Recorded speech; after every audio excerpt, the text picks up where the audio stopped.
Hi hello friends అందరికీ 2 days నుంచి అయితే వాతావరణం చల్లగా ఉంది కదండి. వర్షం అయితే మస్తు కొడుతుంది కదా.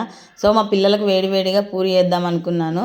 మా పిల్లలు పూరి కాంబినేషన్ పప్పు చేస్తుంటే వద్దు అంటే ఆలు అయితే చేస్తున్నానండి. ఆలు కర్రీ విత్ పూరి అండి, చాలా బాగుంటుంది కాంబినేషన్. నా స్టైల్లో నేను ఎలా చేశానో మీకు నచ్చితే మీరు కూడా ఒకసారి ట్రై చేయండి. చూడండి, ఆలు అయితే డైరెక్ట్ కట్ చేసుకుంటానండి, ఉడకబెట్టను. చాలా వరకు ఇంతకుముందు వీడియోస్లలో చెప్పాను కదా. ఆలు కర్రీ కోసం అయితే 1/2 kg ఆలుగడ్డ, 2 టమాటోసు, కొత్తిమీర, పుదీనా, పచ్చిమిర్చి, ఆనియన్ అయితే కట్ చేసుకున్నాను. గిన్నె పెట్టుకొని జీలకర్ర, ఆవాలు, పచ్చిమిర్చి పోపు కోసం అయితే వేసుకున్నానండి. ఉల్లిగడ్డ అయితే పచ్చి వాసన పోయేంత వరకు అయితే కొద్దిసేపు వేపుకోవాలండి. ఏంటి అంటే ఉల్లిగడ్డ ఏ కర్రీలోనైనా నేను చాలా వేసుకుంటాను. 2 కానీ 3 కానీ ఉల్లిగడ్డలు తీసుకుంటున్నాను. కొంచెం కొత్తిమీర, కొంచెం పుదీనా అయితే వేసుకున్నానండి. కొంచెం టేస్ట్ అయితే బాగుంటుంది ఫ్లేవరు. ఈ పోపు అంతా వేగిన తర్వాత కొంచెం అల్లం పేస్ట్, కొంచెం పసుపు అయితే వేసుకోవాలండి. అల్లం అయితే ఇప్పుడే ఎందుకు వేసుకున్నానంటే ఆయిల్లో డైరెక్ట్ వేస్తే తొందరగా మాడిపోతుంది అన్నమాట. సో నేనైతే ఆనియన్ వేగిన తర్వాత వేసుకుంటాను. సో పోపు అయితే ఉడికిపోయింది కదండి, ఇందులో కట్ చేసుకున్న ఆలుగడ్డలు అయితే వేసుకున్నాను. నేనైతే ఉడకబెట్టాను, ఎప్పుడు తొందరగా స్మాష్ అయిపోతాయి అందుకే ఉడకబెట్టాను. మా పిల్లలకైతే ఇట్లా గడ్డలు గడ్డలు ఉంటేనే తింటారు అన్నమాట, ఏరుకొని తింటారు. మా పాప అయితే ఈ చికెన్ పీసెసే అనుకుంటుంది. పిల్లలకి హాలిడేస్ వచ్చినాయి కదా, ఇంకా ఫ్రీ ఉంటామేమో అనుకున్నాం కానీ పిల్లలు ఇంటి దగ్గర ఉన్నారు కదండి, ఇంకా వాళ్ళు అడిగింది అదొకటి ఇదొకటి చేయడమే పని అవుతుంది.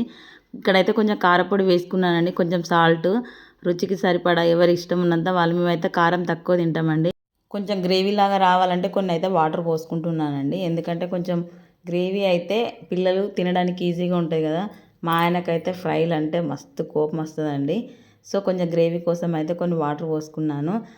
ఇక్కడైతే వాటర్ అయితే ఉడికిపోయి కొంచెం గ్రేవీ అనేది వచ్చింది కదండి. సో ఫైనల్గా ధనియా పౌడర్ అయితే వేసుకున్నాను. కర్రీ అయితే కంప్లీట్ అయిపోయిందండి. మేమైతే మసాలా యూజ్ చేయం. పూరి పిండి కోసం అయితే కొన్ని హాట్ వాటర్ అయితే పెట్టానండి.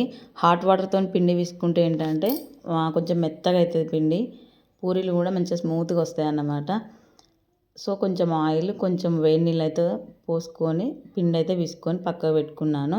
కొంచెం ఒక పావుగంట సేపు ఉంటే ఏంటంటే పూరీలు మంచిగా మెత్తగా వస్తాయి అన్నమాట. మా పిల్లలు అయితే మెత్తగా ఉన్న వాటికంటే కరకరలాడుతూ బాగా పొంగి బాగా మాడిన అయితేనే తింటారండి.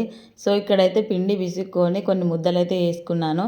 మాకు మార్నింగ్ వరకు మనిషికి 4 లేకపోతే 5 వచ్చేటట్టు అయితే వేసాను. ఫ్రైడే కదా, ఈరోజు అయితే ఫుల్ పనులు ఉంటాయండి. సో పనులన్నీ కంప్లీట్ చేసుకొని పిల్లలు లేచేసరికి అయితే ఇవన్నీ చేద్దామని అయితే త్వరగా ఫాస్ట్గా వేసుకున్నా. కొంచెం నిన్నటి వర్షం కంటే ఈరోజు వర్షం అయితే కొంచెం తగ్గిందండి. వాతావరణం చల్లగా ఉన్నప్పుడు వేడివేడిగా తినాలని ఎవరికి అనిపించదు చెప్పండి. నైట్ మా పిల్లలకైతే మినపగారెలు అయితే చేశానండి. ఇక మళ్ళీ మార్నింగ్ అవే పెడితే తినరు అనేసి టిఫిన్కి పూరి వేద్దాం అనుకున్నా. సో ఫైనల్గా పూరీలు విత్ ఆలు కర్రీ రెడీ అండి. Wow, super.